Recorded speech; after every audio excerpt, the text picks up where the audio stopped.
Peggy 18.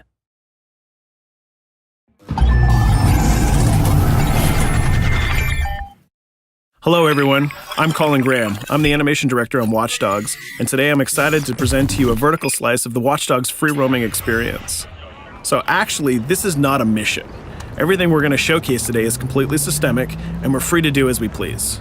We start off in the wards, the low-income district of our interpretation of Chicago. When creating the world of Watch Dogs, we wanted to stay true to the city and give a unique flavor to each and every neighborhood, not only in terms of the architecture, but also in terms of the people that you'll encounter and what is happening in their day-to-day lives.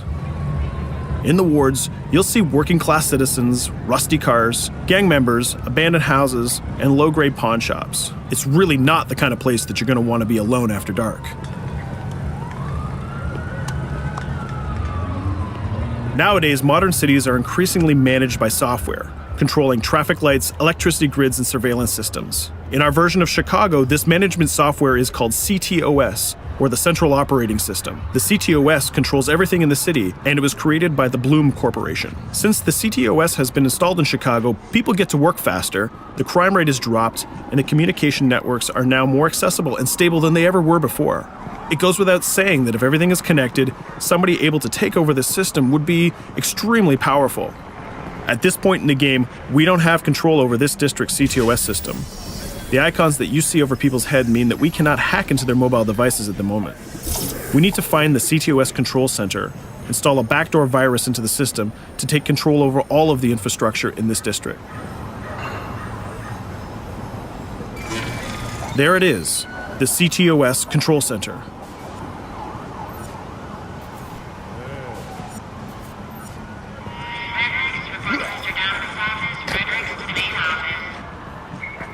Watch it. You're walking someplace you got no business. It's heavily guarded. Let's see if we can find the server access codes from a distance. With cameras, we can explore restricted areas without being spotted, tag different guards, and access details on their lives. What the hell is she doing with that weasel motherfucker? It seems that Bloom employees all have a sort of shady past. There it is, the access code to the server room. Unfortunately, we can't access the server via the cameras. We need to sneak inside.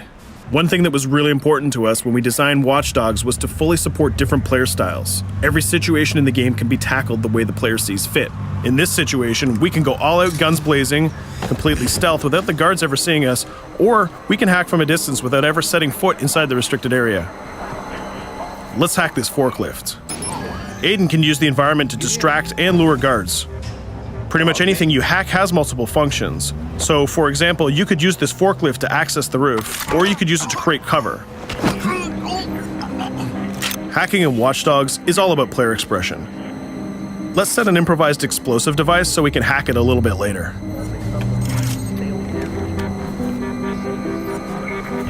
You'll also notice Aiden's low-profile stance. This indicates when the guards are unaware of our presence. We'll try to reach the upper level of the building to see if we can gain a vantage point over our opponents. Everything in the environment can be hacked, so we're going to make some dynamic cover. That's how you spend a day off. Some quality meat. We'll use this forklift to lure the guard towards our IED that we set earlier. Let's see how this plan unfolds. You're working them on.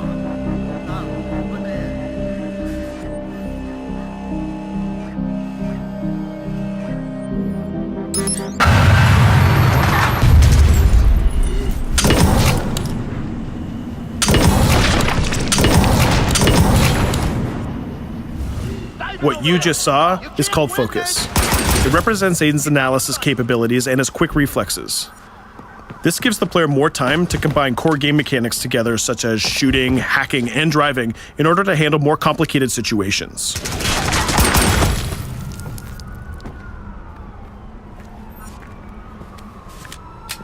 Now we can access that control room.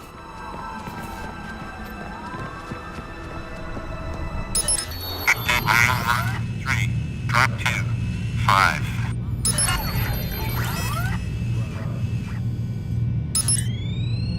Now we'll be able to hack all of the devices connected to the CTOS within the districts. Thousands of cameras, traffic lights, the electricity grid, and most importantly, all of the citizen information profiles. We can also benefit from the Chicago Police Department Crime Prediction System, which uses facial and pattern recognition to spot potential criminals or potential victims.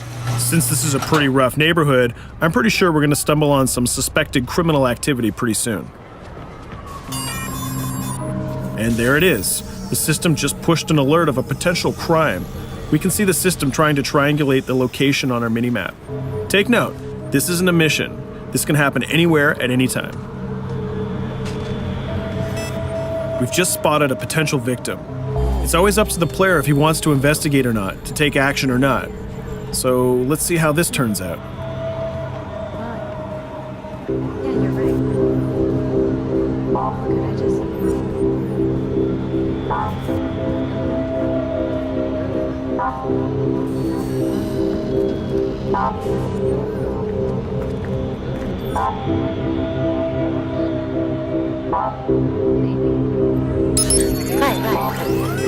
You think you're leaving me? Huh? Jesus, I told you to stay away from me! You belong to me now. Get it? You better leave or I'll call the cops! I'll fucking kill you, goddammit! Get off! Yo! That was close. Good thing that we intervened. We managed to prevent the crime, but we triggered a chase. From here, the criminal's behavior is unpredictable. He can try to get away, shoot back at us, surrender, or call for backup.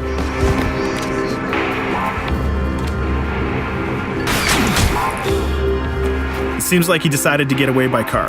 Let's chase him down. In Watch Dogs, we have a wide variety of vehicles. Each one of them has their own unique properties and handling. Let's see how we can use the CTOS to our advantage to neutralize this criminal and leave the cops to deal with him later.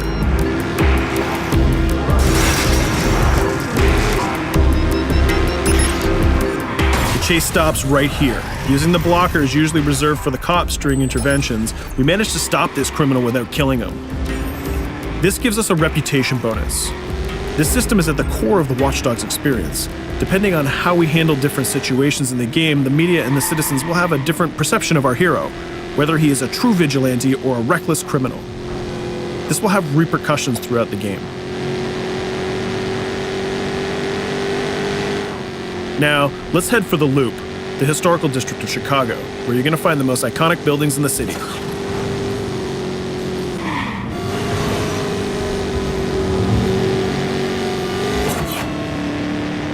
We're going to go to a gun shop to see what arsenal is available for players. The economy is a big part of Watch Dogs. Players will be able to grow their arsenal with weapons and craft their tools in order to increase their power and their hacking abilities.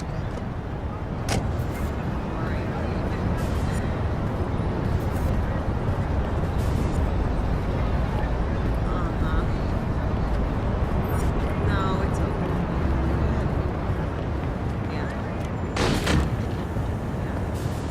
You will find all of the weapons that you would expect in a traditional shooter. Pistols, assault rifles, guns, sniper rifles, and grenade launchers, just to name a few. A lot of bullets were fired in our last encounter with the CTOS guards. Let's stock up on some more ammo. Finding everything.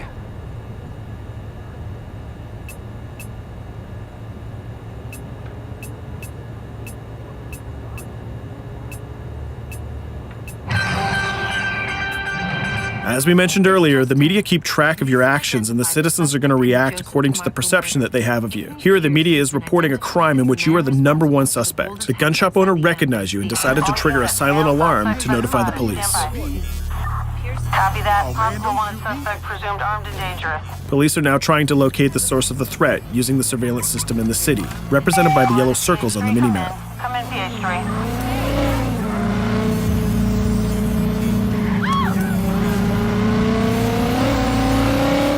Aiden is able to stall their efforts by hacking into their communication systems while avoiding the scanning areas.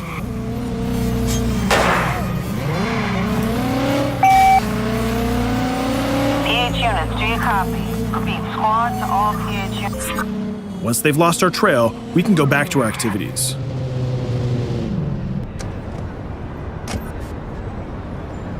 One thing that Bloom did to win over the population of Chicago with the CTOS project was to install free Wi-Fi hotspots throughout the city.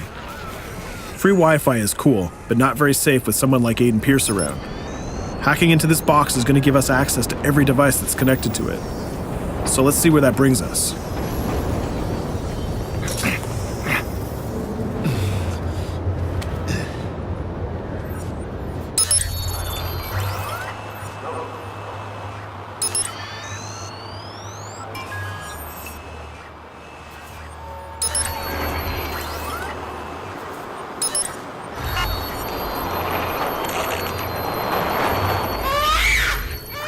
We just hacked into the webcam of a laptop. It seems that we're in the apartment of a mother and we can hear her baby crying in the background. Her bank information is in her mobile phone sitting right there on the table in front of us. It's totally up to the player whether we decide to steal it or not. Of course, this won't affect our reputation because nobody can witness this action.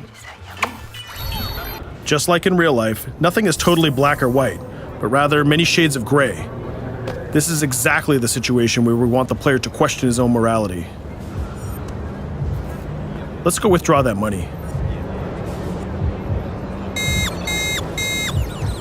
If you think that you're alone, think again.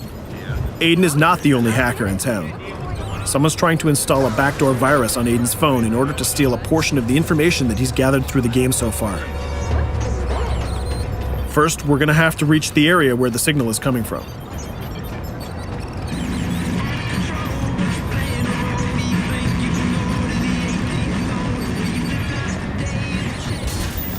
Using our profiler, we're going to try to identify the hacker before the installation finishes.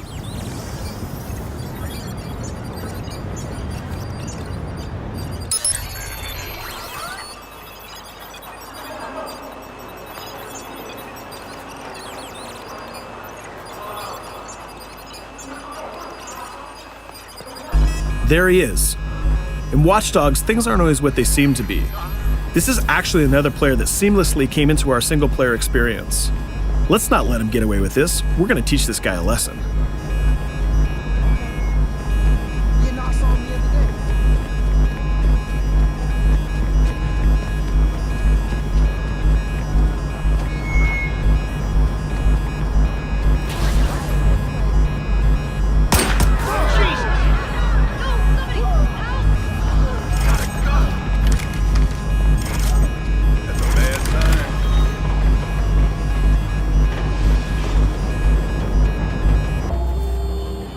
We stopped the hack, but the hacker managed to get away. I don't know about you, but we can't let this pass by. We need to retaliate. Using the grid, let's see if we can find that second player. There he is. Let's enter his game seamlessly.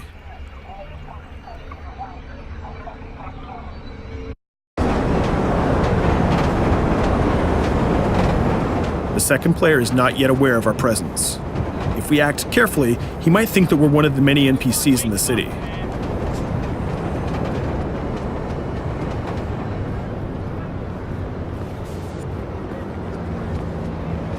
What was that?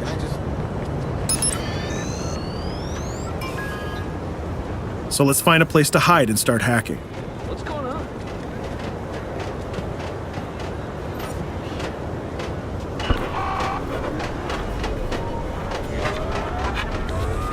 The second player has just been alerted that a breach has occurred on his phone. He's trying to find us using his profiler.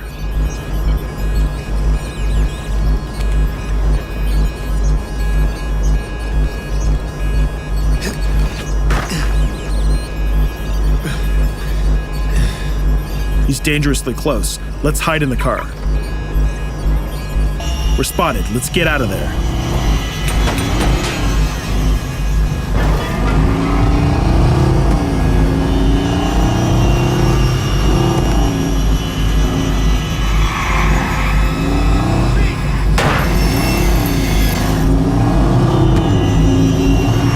Let's set up an ambush right here.